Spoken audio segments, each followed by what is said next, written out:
It's a combination of table scatter,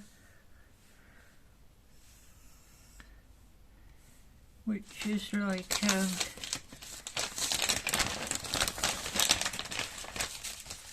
this stuff, table scatter, plastic diamonds, and then a glass bottle with salt water and a little bit of detergent, just to like one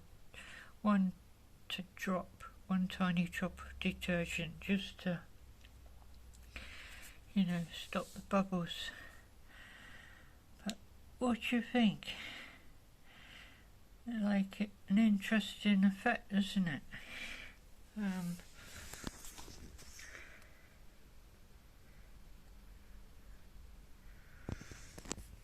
Of course, you can't, like on this video, you can't really see.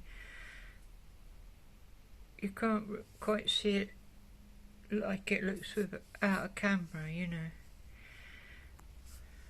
But anyway, it's an interesting experiment, don't you think?